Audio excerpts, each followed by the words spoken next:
পেছনে চলছে উইকেট প্রস্তুতের কাজ, আর সামনে টাইগাররা ব্যস্ত নিজেদের অনুশীলনে। জিম্বাবুয়ের বিপক্ষে একমাত্র টেস্ট ম্যাচকে সামনে রেখে অনুশীলনে ব্যস্ত বাংলাদেশ টেস্ট দলের ক্রিকেটাররা। একের পর এক বল থ্রো করছেন fielding coach Ashiq Majumdar, trainer Iftekhar Ifti এবং ব্যাটিং কোচ মোহাম্মদ আশরাফুল। আর ফিল্ডিং অনুশীলনে ব্যস্ত তানজিদ তামিম, ইবাদত হোসেনরা। অনুশীলনে বাংলাদেশি ক্রিকেটারদের সবথেকে বেশি মনোযোগটা ফিল্ডিংয়েই। ফিল্ডিং অনুশীলনে ব্যস্ত টেস্ট অভিষেকের অপেক্ষায় থাকা অমিত হাসান। লিটন দাস জিম্বাবুয়ের বিপক্ষে টেস্ট খেলতে পারছেন না ইনজুরির কারণে। তার পরিবর্তে অমিতকেই হয়তো দেখা যেতে পারে গ্লাভস হাতে উইকেটের পেছনে। আরেক কিপার মাহিদুল ইসলাম অঙ্কনও নিয়ে রাখছেন নিজের প্রস্তুতি। দুজনের মাঝে কাকে দেখা যাবে ম্যাচে সেটি জানতে অপেক্ষা করতে হবে 28 জুন অবধি। দেশের মাটিতে স্পিনারদের ভূমিকা জানা আছে সবার, এবার দেশের বাইরে দিতে হবে কঠিন পরীক্ষা। জিম্বাবুয়ের বিপক্ষে টেস্ট ম্যাচকে সামনে রেখে যেন সেই পরীক্ষার প্রস্তুতিটাই নিচ্ছেন তাইজুল ইসলামরা। জিম্বাবুয়ের ঘরের মাটিতে তাদের হারাতে হলে বল হাতে পেসারদের পাশাপাশি অবদান রাখতে হবে স্পিনারদেরও। 5+ স্টার রেটিং প্রাপ্ত দেশের সর্বোচ্চ বিদ্যুৎ সাশ্রয়ী ওয়ালটন এসি স্মার্ট কমফোর্ট এখন নেক্সট লেভেলে।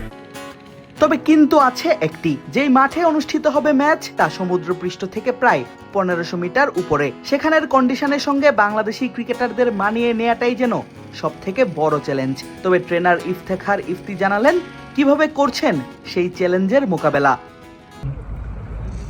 আমরা আসলে 21 তারিখ এখানে আসছি। 21 তারিখে আসার পর নর্মালি আমরা জানি, এগুলো আমরা রিড করে আসছি এখানে ওয়েদার টেম্পারেচার কেমন হবে। এখানে আসলে সমুদ্রপৃষ্ঠ থেকে প্রায় 1500 মিটার উপরে, এটা 1500 মিটার্স অ্যালটিটিউড এখানে। তো যেটা হচ্ছে যে এই অ্যালটিটিউডে আপনার ট্রেনিং করতে একটু ব্রিথ ইন ব্রিথ আউট একটু সমস্যা হয়, মানে ব্রিথ নিতে একটু কষ্ট হয়।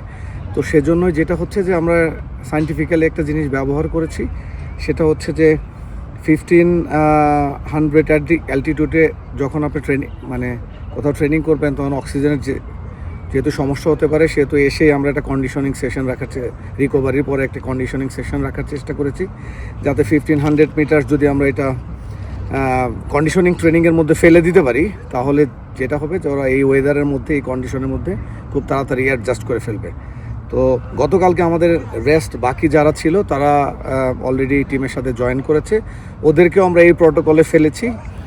ফার্স্ট টাইম ওদের অ্যাডজাস্ট করতে একটু কষ্ট হয়েছে, বাট আমরা আজকে একটা সেশন নিয়েছিলাম, কন্ডিশনিং সেশন, এটা ফুটবলের মাধ্যমে আমরা কাভার করার চেষ্টা করেছি।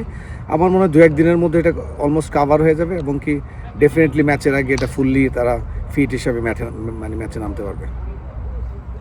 এর আগে 2 ধাপে জিম্বাবুয়ে পৌঁছায় বাংলাদেশ টেস্ট দল। প্রথম বহরে 21 জুন দেশ ছাড়েন অধিনায়ক নাজমুল শান্ত, মমিনুল হক, তাইজুল ইসলাম, মুশফিকুর রহিম, মাহমুদুল হাসান জয়, সাদমান ইসলামরা। দ্বিতীয় ধাপে গিয়ে পৌঁছেছেন তাওহিদ হৃদয়, অমিত হাসান, মাহিদুল ইসলাম অঙ্কন, রবিউল হক, তানজিদ তামিমরা। আগামী 28 জুন হারারেতে অনুষ্ঠিত হবে সিরিজের একমাত্র টেস্ট ম্যাচটি। আদিব আশরাফ, ক্রিক ফ্রেঞ্জি।